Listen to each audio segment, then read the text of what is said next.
हे बारामतीमध्ये गौतम अदानीने जे सेंटर सुरू केलं ना, 25 कोटी रुपये CSR फंड देऊन, अरे नुसत्या इमारती उभ्या करता रे तुम्ही. बौद्धिक संपदा आहे का तुमच्याकडे? 25 वर्षापूर्वी आम्ही IT चं जे अप्रतिम नॉलेज तयार केलं होतं, म्हणून शरद पवारने आम्हाला 1 कोटीची ऑफर दिली होती. मी नाही म्हटलं त्यांना, मी म्हणलं फुकट घ्या तुम्ही, मी तुमच्याशी बिझनेस नाही करणार, कारण तुम्ही प्राईम मिनिस्टर व्हायला पाहिजे. शरद पवारांचं चुकलं, त्यांना बिझनेस आणि राजकारण हे कळलं नाही. त्यांनी बिझनेस नाही करायला पाहिजे. मी त्यांना म्हटलं होतं, तुम्ही ज्या माणसाला दबाव टाकताय, अनिरुद्ध देशपांडे दहशत दाखवताय ना, तो माणूस तुम्हाला घेऊन पुढेल. IPLमध्ये लवासात काय झालं? शरद पवार साहेबांना स्वामीजींनी शेवटपर्यंत सांगितलं की साहेब तुम्ही पंतप्रधान होऊ शकता, देशाला वाचवू शकता, तुमच्यासारखा माणूस नाही. पण साहेबांना बुद्धीच झाली नाही.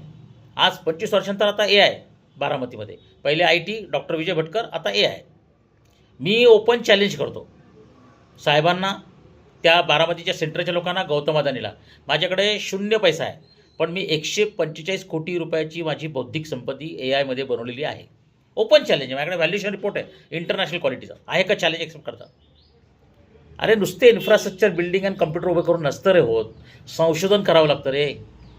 पोटाला चिमटा घेऊन भीक मागून अमेरिका गरिबीतून उभी राहिली रे. एकेका माणसाने संशोधन केलं, प्रयोग केले. अरे म्हणून तुम्हाला AI वगैरे सगळं मिळालं आहे, म्हणून तुम्हाला IT मिळालं. अरे भारतीय लोकांनी काय केलं रे? 5,000 वर्षे आयुर्वेद योग केलं, त्याच्यानंतर काही संशोधन झालं नाही रे आपल्याकडे. अरे मी गावोगाव फिरून डेटा गोळा केला, त्याचे प्रयोग केले, सॉफ्टवेअर बनवले. अरे तुम्ही मला रोजीरोटीसाठी मला तुम्ही तरसवलं, बर्बाद केलं, भिकेला लावलं.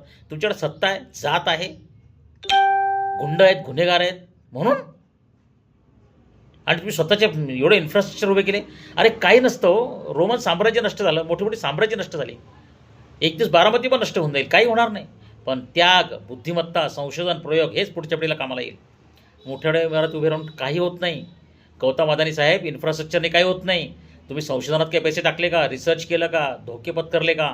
ज्या अमेरिका युरोपकडून सगळ्या गोष्टी येतात, टेक्नॉलॉजी ज्याच्यावर आपली लोक जॉब घेतात, नोकऱ्या करतात, धंदे करतात, राजकीय लोक मोठ्या मोठ्या एजन्सीज घेतात गाड्यांचे, कारचे. अरे सगळं त्यांनी एकेका सायंटिस्टने एकेका गोळीसाठी, 10 रुपयाच्या गोळीसाठी 20-20 वर्ष घालवलेत, संशोधन केलेले आहेत. आम्ही काय झेललं आहे? मनशक्ती केंद्रात मला अधिकार दिले होते स्वामीजींनी, मला पैसे दिले होते, त्यांनी हाकलून दिलं, मी सोडला आश्रम. पण नवीन संशोधन केलं, नवीन प्रयोग केले, डेटा गोळा केला. आज 30 वर्षामध्ये मी प्रचंड करोडो रुपयाची बौद्धिक संपदा असलेला. अरे माझ्या मेंदूमध्ये करोडो रुपये आहेत, मला रस्ता नाही आहे, कारण माझ्या बायकोला दहशत दाखवली जाते, शेजाऱ्यांकडून हल्ले केले जातात, पोलिसांना लाच दिली जाते, राजकीय लोक मला मारायचा प्रयत्न करतात, त्यांना लाचार नाही झालं तर. अरे पण माझी बौद्धिक संपदा पुढच्या पिढीला उपयोगी पडेल, ती न्याय करेल. आणि जेव्हा ती न्याय करेल ना, मोठ्या मोठ्या नेत्यांना हात देश सोडून पळून जावं लागेल. बघा तुम्ही, मग कळेल लोकांना की अरे या माणसाने काय त्याग केला, काय संशोधन केलं, काय प्रयोग केले. काय तो गौतम अदानीची भाषा करता तुम्ही? त्याच्यापेक्षा अब्जाधीश आहे मी.